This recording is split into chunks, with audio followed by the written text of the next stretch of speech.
As with everything else about the Scrin, the origin of the name itself is a source of speculation and shrouded in mystery, with no definitive answer provided by the developers about its conceptual inspiration or its linguistic roots in universe. But is there enough to go on to make an educated guess about its meaning? Or is it just a cool made-up sci-fi word for these ontologically ambiguous intergalactic party crashers with a penchant for the color purple?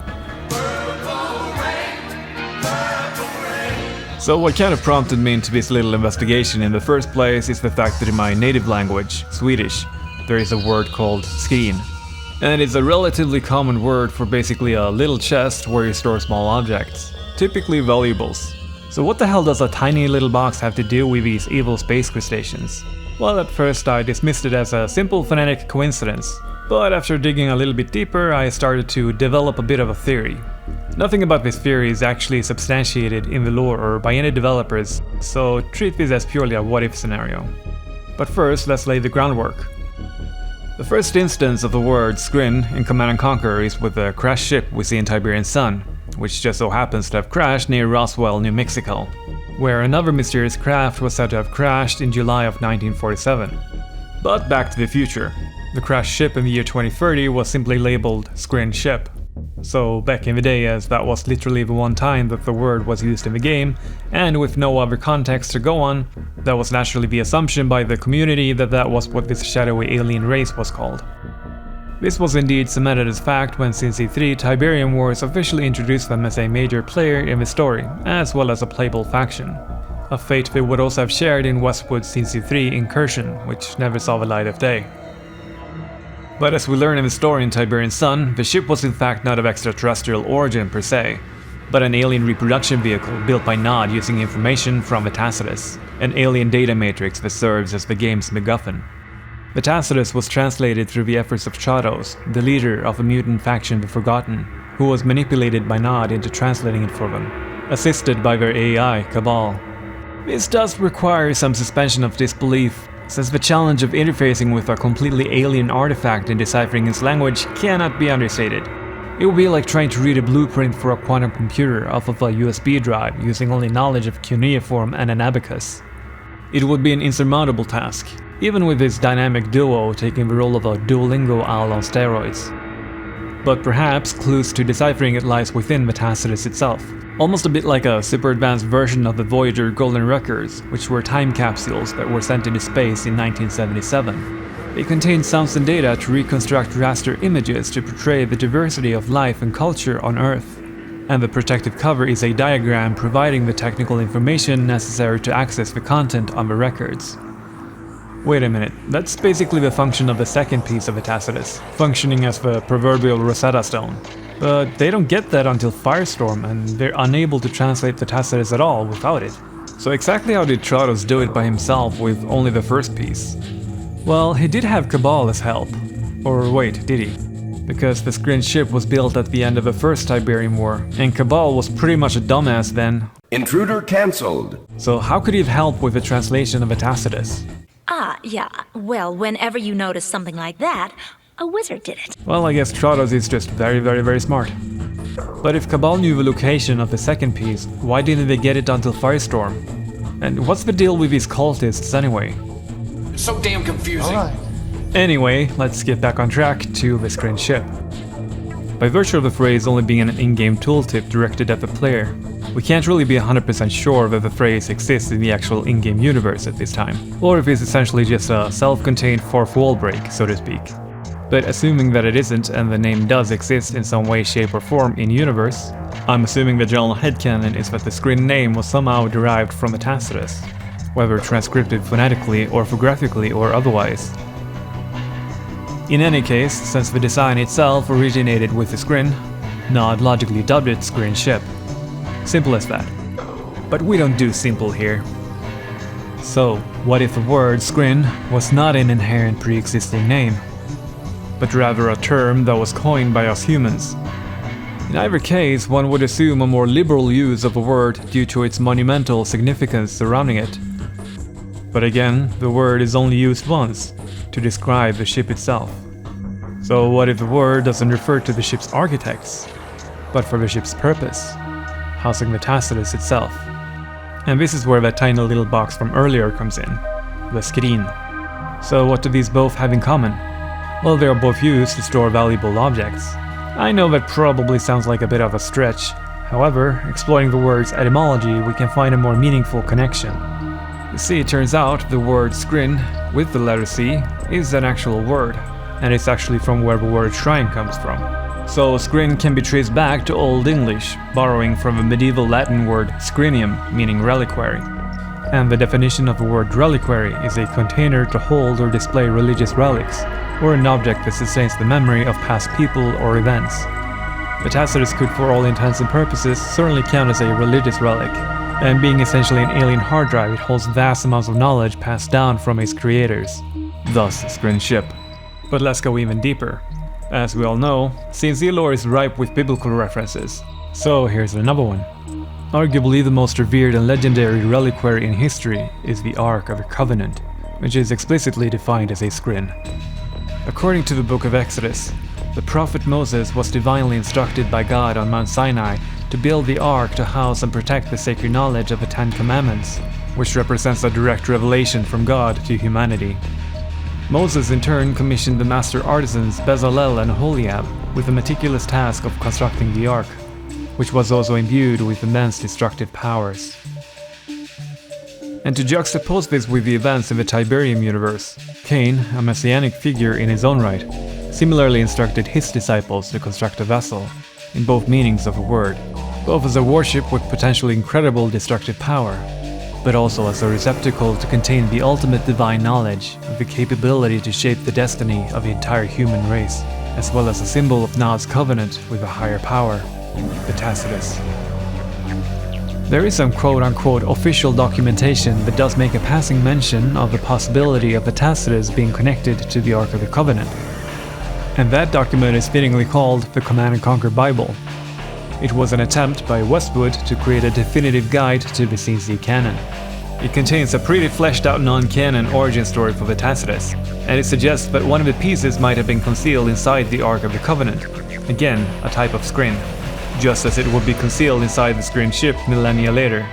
While the C&C Bible is considered non-canon, this specific part doesn't necessarily contradict established lore, since the historical whereabouts of the Tacitus is mostly unaccounted for.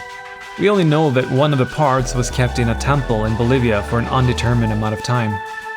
Hell, who knows, maybe the Tacitus and the Ten Commandments are really one and the same thing. And maybe the Ark of the Covenant was actually Scrin technology. Ancient astronaut theorists say yes. The answer is yes. Alright, so if the word Scrin is actually a designation of a ship's function, as sort of an ark, this then begs the question, why was this fallen behemoth subsequently the namesake for the aliens themselves? Well, as GDI reaches the ostensibly downed UFO, they are unaware the craft was actually constructed by Nod. I don't think humans made this, sir. And it was only through egregious incompetence by General Vega that it met its untimely fate. Yes, it turns out this bozo is casually able to borrow a prototype alien warship just to pursue some random personal vendetta, which of course is never elaborated upon. Idiot. I guess Cain shouldn't have left the keys in the ignition.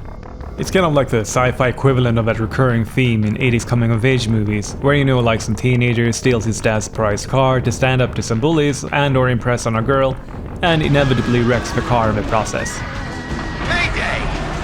Anyway, in the hopes of uncovering more information about the ship, GDI captures a nearby Nod technology center as one of the objectives during the mission.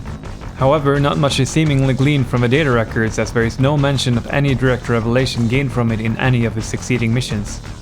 It is possible there are mentions of the words Scrin ship in the files recovered, but lacking any context for the word or the true nature of a mystery vessel, GDI makes the assumption the word Scrin refers to the alien race. Later in the story, however, McNeil confronts General Vega, who with his dying breath reveals the true nature of the ship. King didn't steal it. He made it.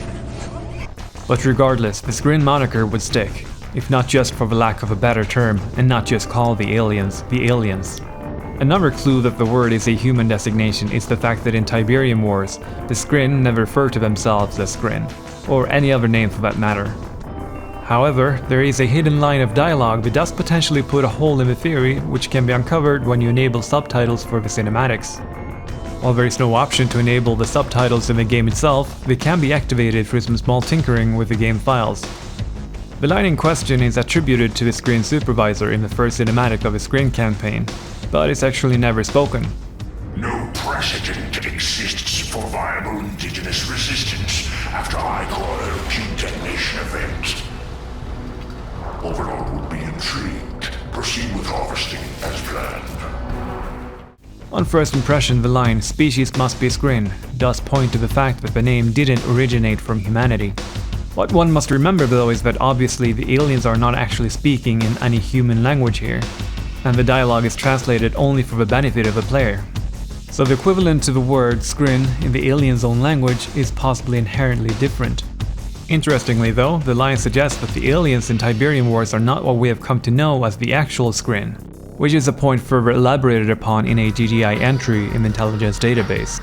It seems to suggest that the aliens are some kind of breakaway civilization from the true Scrin, and not the ones that sent the Tacitus to Earth. The entry is as follows. GDI science teams have been gathering every possible bit of transmitted data and physical evidence about the aliens since the moment of invasion. Data analysis of alien transmissions has indicated some connection between the Tacitus recovered from Cain and the invaders. The transmissions recorded from the invasion force seem to be patterned in a similar way to the data structure in the Tacitus. This leads us to believe that the invaders are the Scrin, or perhaps some faction thereof. It is clear upon closer examination that this invasion force demonstrates acute differences from the source of the Tacitus in dialect and physical form. Perhaps they share some distant connection, or there was some ancient contact between their cultures. One transmission we decoded using our most advanced decryption computers indicated alien chatter regarding another alien race we had previously encountered. We were unable to translate the word for the other alien race, but the encryption computer returned the terms brother, ascended, enemy, and Scrin. This casts some confusion on the nature of the invaders, as they share a multitude of attributes with what we have come to know as the Scrin. It seems unlikely that this is the very same alien race that brought the Tacitus to Earth, but the connection is undeniable. If this is true, we should consider the Tacitus our most valuable military asset. We must somehow find a way to unlock its secrets. A key point here is the fact that they, quote, were unable to translate the word for this other alien race, which kind of makes sense as a name isn't actually something you translate in the same way as, for example, the word house is translated to casa in Spanish.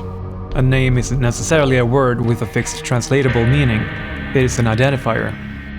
And if they were unable to translate the word for this other alien race, and as they point out the transmission was patterned in a similar way to the data structure in the Tacitus, it stands to reason they would be equally unable to translate the word for the alien race that we have come to know as the Scrin from the Tacitus itself.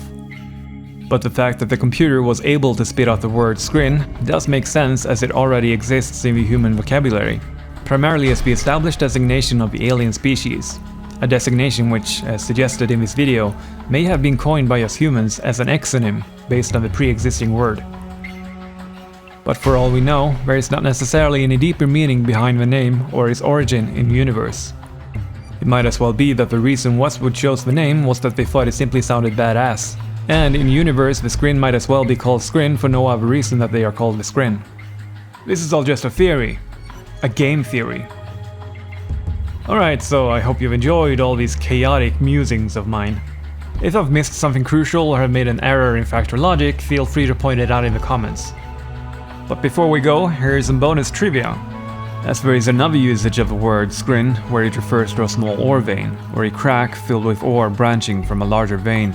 Considering that the invasion force we see in Tiberium Wars is merely just a specialized mining force, an offshoot of a bigger whole, this description of a crack filled with ore branching from a larger vein would be an apt metaphor, especially how it also has to do with mining.